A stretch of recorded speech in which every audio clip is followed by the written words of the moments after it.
untuk senantiasa dapat memperbagus ibadah kami kepadamu.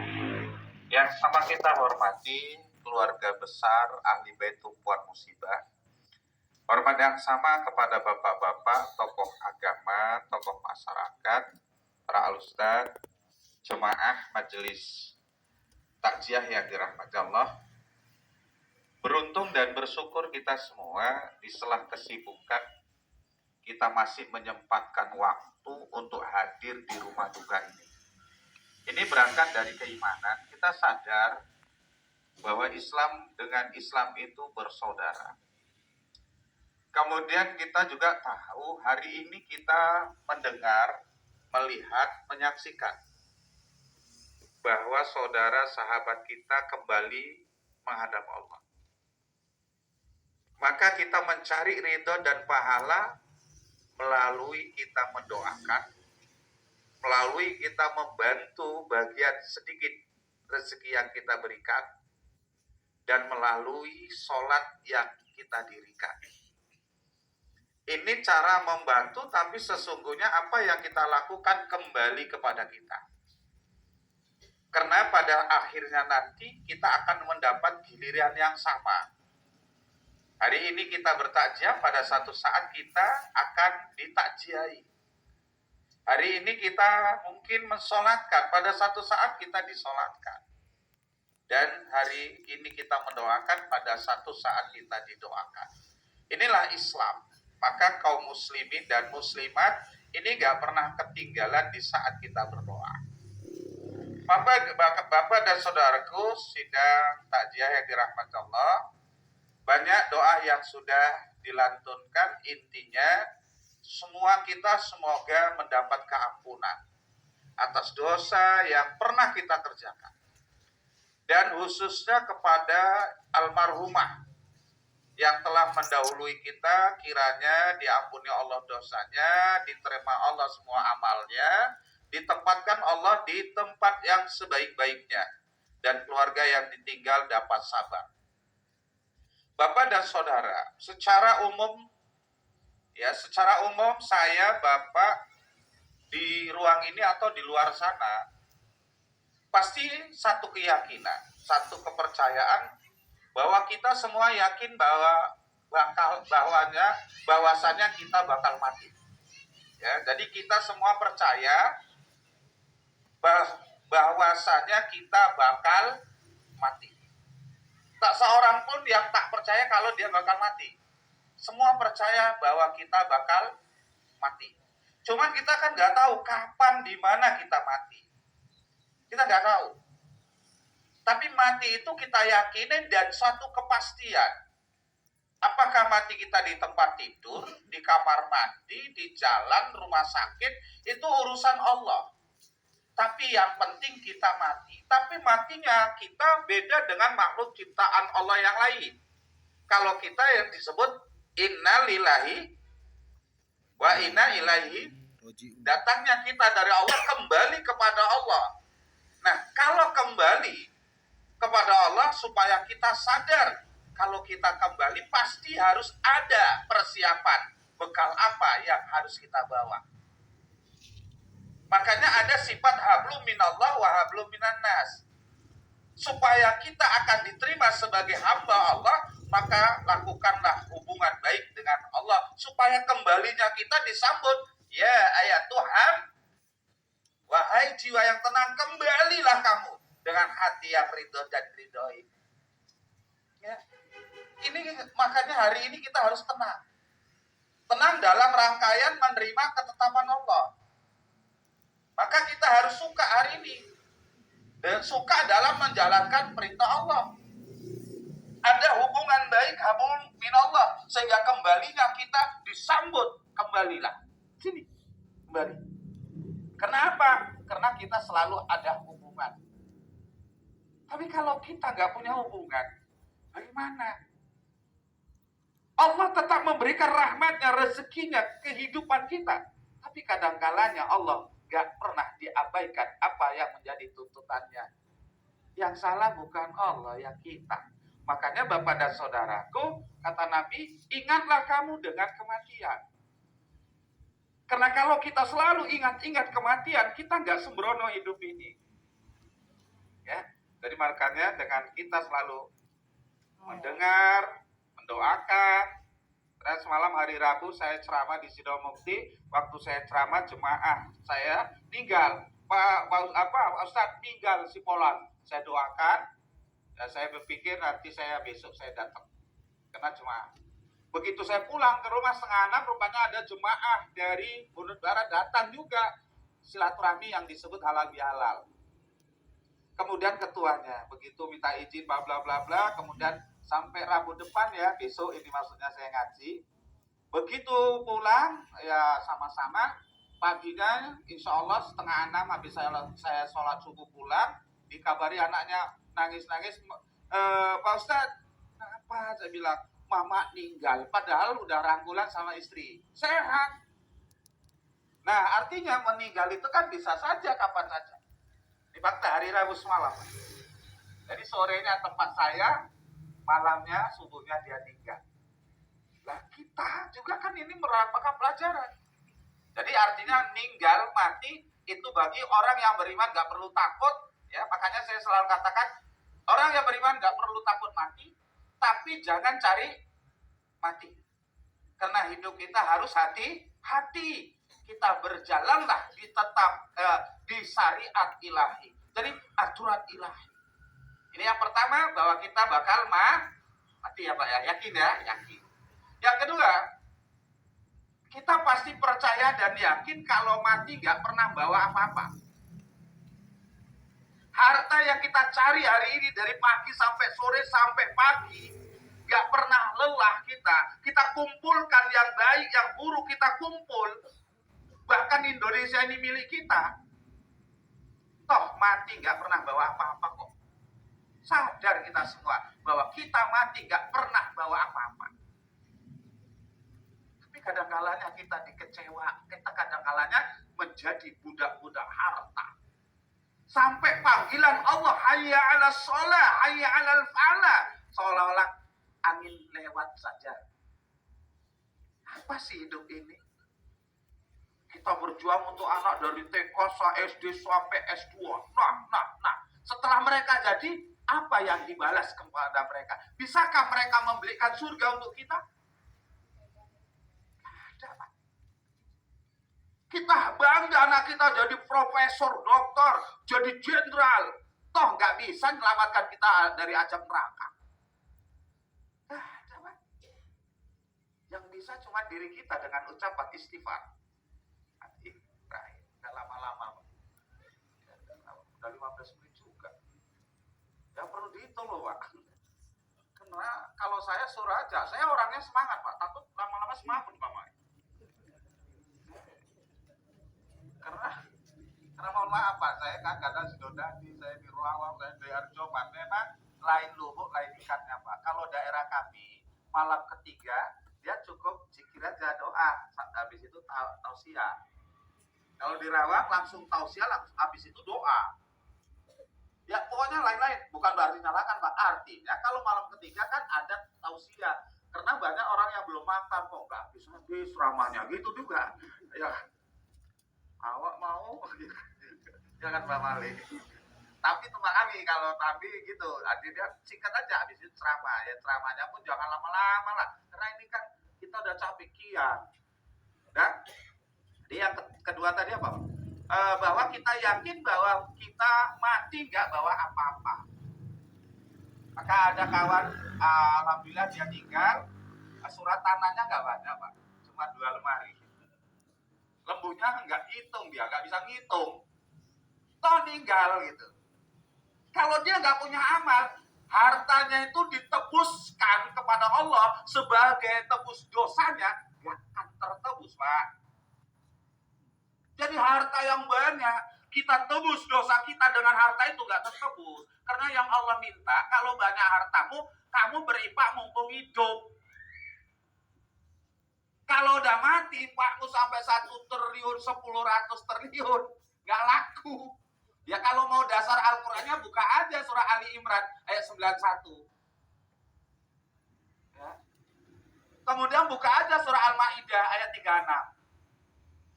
ada tafsir banyak Pak. Makanya Allah dalam Al-Quran surah An-Naml 3 ayat 10 Allah anjurkan berinfaklah kamu sebelum datang kematian. Nanti kalau kamu udah mati baru kamu minta kepada Tuhan, Tuhan hidupkan aku, beri waktu aku supaya aku bisa berinfak. Gak laku ya ini Quran Pak. Ya mau dibantah-bantah lah. Gak apa-apa. Makanya bapak-bapak berinfak ini ketika kita bersosial ini bagian infak yang terikat. Terus syukur kita ikut. 10.000, nah 10.000. Tapi jangan sampai nunggak 16 kali. Ini udah 10.000 nunggak. Diminta engkau sekalian dipotong. Ini kan nggak benar ini. Setelan kok bisa kok. Setelah kadang aku setelah karena aku ketua juga Pak. Anggotanya 280. Yang datang 90. Coba berapa persen? Kalau udah meninggal baru sibuk nyari ketua. Pak Goyawa. Lah gue ingin nanti aku nama Pak, tapi nggak sempet. Kurang asem. Tapi entahlah ini aku rasa tak balik juga lah ini. Gak bisa, masa yang ini aja yang rajin ya iki ya aku buktinya bapak ini juga sering nonton kono ya iki juga. Iki kuai. Adalah wajah baru tapi nggak tahu lah. Ini nggak main-main Pak. Kalau pesta gampang, ini bagian yang luar biasa. Nah, ya jadi pertama yakin kita bahwa bakal mati. Yang kedua kita yakin bahwa mati gak bawa apa-apa. Maka kalau hari ini kita punya apa-apa, sisihkan untuk di jalan Allah. Biarlah. Jadi kalau anak-anak punya harta banyak Pak, mama mumpung hidup kasih nama, duit Pak. Ini Pak, duit. Kadang mama dikasih bapak longo aja. Dia kadang awak ini jahat sama orang tua laki-laki. Ya, iya kadang mama, bapak ya saya branding habis hari raya ini pada datang pulang kok baru kan nih mak ini duit sedikit bapak ikut salamnya terakhir bapak delok ini fakta loh Pak. Tapi entahlah bapak jadikan jahat gitu. Katanya kita masuk surga, awak nyari makan demi anak mati pun rela Pak. Mati demi anak, mati hilang agama, hilang tauhid, tinggalkan sholat demi anak, demi istri, giliran tuwek gondongo Pak. Kalau nggak deket masjid Pak, makanya harus tuwek ojo oke nang omah lah. Gur diprepetin tok, mendingan ajan wis nang masjid. Ya kan? Dengan mendingan ajan sebelum ajan nang masjid Pak. Jadi kakekku nanti nang masjid gitu. Iki wis tuwek ora gelem nang masjid gondobrok ning sapa kok pisah. Enggak, ampun lah. Ngapain makanya belajar lah. Terus marah-marah sekali ini gak diundang wis los. Jadi enggak salah. Jadi ini fakta Pak. Aku enggak ini betul Pak. Mohon maaf lah. Kita enggak main-main. Ini surga neraka enggak bisa dibeli. Enggak suka hati-hati kita. Nah, yang terakhir. Bapak dan saudaraku, kita yakinkan kalau orang mati pasti butuh doa kan? Buktinya begitu udah dikapani kan ada pengumuman. Bapak dan saudara jenazah ini sudah dikapani. Kan ada gitu ya. Mari kita sholatkan. Artinya mari kita doakan kan gitu. Maka semua itu tempat wudhunya belah sana. Alhamdulillah sing layak yo tangi kabeh. Tangi bukan juga wudhu bidang kok. Kurang asem lah itu. Mbok bergegan jika wudhu. Ya Allah. Padahal aku ya Allah, selalu aku ngomong ya Allah Bapak Ibu, mana tahu ada yang lupa, tak ingatkan sholat jenazah 4 takbir. Kalau nggak hafal usolinya ya aku sholat jenazah 4 takbir karena Allah, nggak pakai usoli, kan nggak hafal usoli hazal maiti. Lupa, nggak usah. Aku sholat jenazah 4 takbir. Kalaupun nggak pakai aku, kalau udah di depan awak jenazah mau nengatnya sholat apa coba? Di depan ada jenazah, berarti kan dia sholat jenazah kok payah kali sih. Jadi logika kitanya nyambung gitu, mana ya Pak? Jadi saya selalu katakan, kalau di depan kita ada jenazah, pasti niat sholat jenazah. Nah, soal takbir kan Allah kata imam, Allah kan nggak tahu apa sih dibaca, kan nggak tahu kita. tanggane apa Pak? Mbok aku pun kondo. Hati-hati. Ini makanya bapak-bapak tolonglah diumumkan Pak. Bapak-bapak tolong, kalau misal bapak-bapak mana tahu di antara kita ada yang lupa. Jadi Perserikatan itu mengumumkan gitu. Mana tahu di antara kita ada yang lupa. Ya saya hanya sekedar mengingatkan, sholat jenazah 4 takbir. 4 takbir pertama baca Fatihah, takbir kedua baca selawat, dibaca terus. Allahumma sholli ala Allahumma firlahu atau Allahumma firlah takbir. Sehingga pinomat Fatihah sama selawat aja untung lumayan. Daripada dia nek mbok copor tekon nggak mungkin.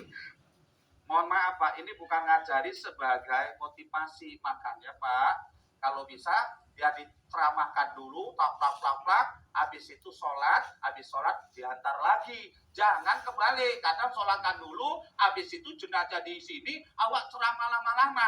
Itu kata Nabi dan disegerakan. Makanya kalau ada jenazah ceramahnya pelan lah, udah pelan aja. Makanya saya kalau udah gitu paling 3 menit selesai lah. Kenapa? Ini jenazah kalau udah disolatkan dan disegerakan. Maka kalau mau pidato sana, pidato sini, waktu dimandikan, udah angkat aja mikrofon. Diatur jadwal apa aja. Kata sambutan kepala desa, kata sambutan ini silakan aja. Yang mandiin.